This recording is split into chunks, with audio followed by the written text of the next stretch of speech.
Hey everybody, welcome back to my channel. It's been a little while since I've posted a video. I think I underestimated just how mentally draining it would be to do another big move, and I thought that since I had come back home and I had already organized all my shelves and I had mostly unpacked, that starting my new job and doing booktube would have just worked out. But honestly, I just have not been reading. I kind of blame myself because I have plenty of books on my shelves that I could be reaching for, books that I've recently purchased that I'm still excited about, and I just have not been going to my bookshelves and picking anything out until this past week when I finally chose a book and stuck with it. I've been trying to focus on my summer TBR kind of challenge that I made for myself. I'll link that video at the cards or down below in the description box. When I first started that challenge, I was doing really well, and then I kind of just, I don't know, I kept telling myself to pick up the books and give them a try, and I did one, and that was The Left Hand of Darkness by Ursula K. Le Guin. I did pick this up, I think it was in July, and I started reading it again, and again I stopped at the same place that I stopped the first time that I read it, which is like chapter 4. Every time I get to this chapter, I just put it down and forget about it, or I don't have that urge to pick it up again. And then the same thing's been happening with The Demon Haunted World by Carl Sagan. Now these two books were DNFs for me, and so I kind of wanted to give them another chance before completely getting rid of them or unhauling them, particularly this one by Carl Sagan because I really love him. But I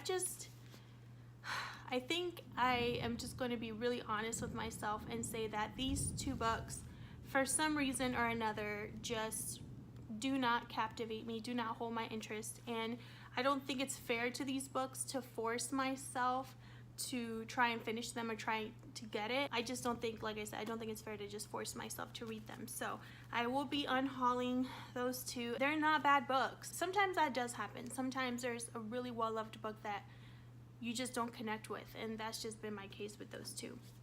So what I'm currently reading is The Alienist by Caleb Carr. This book is about an alienist, which back in the day, which in this instance is the late 1800s. An alienist was another word for a psychologist, and so this is about a series of murders that are occurring in New York City, and the narrator, who is a reporter and a alienist, are both trying to figure out what's going on.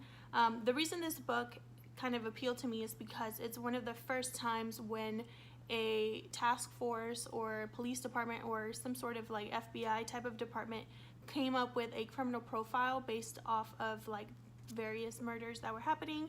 And so it's been really interesting seeing how the pieces were kind of being put together back then when there was no DNA, very little forensic science, and I'm really enjoying it.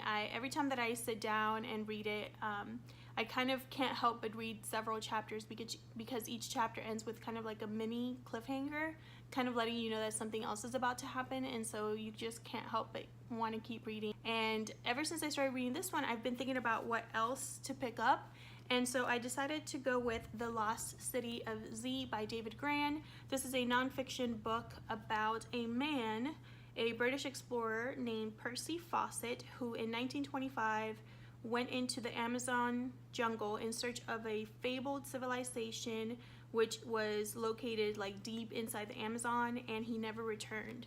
So that's what this book is about.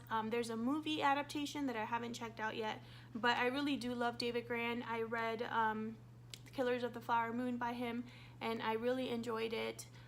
He did the best that he could with the material, the little material that there was about the Osage murders, and so I believe there's more material about this particular case, and so it's still a mystery, I think. I haven't read it, but I don't think they know what happened to this explorer, so I think it'll be interesting to see how David Grann kind of presents the facts and the little that's known, and maybe even throws out his own theory, which is kind of what he did with Killers of the Flower Moon.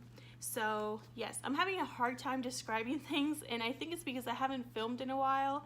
I just keep tripping over my words, so this is going to be a lot of fun to edit. So that's what I'm currently reading. Let me know down in the comments what you've been reading. If you have any recommendations for me, I'd love to hear that as well. Thank you so much for watching, and I'll see you guys in my next video.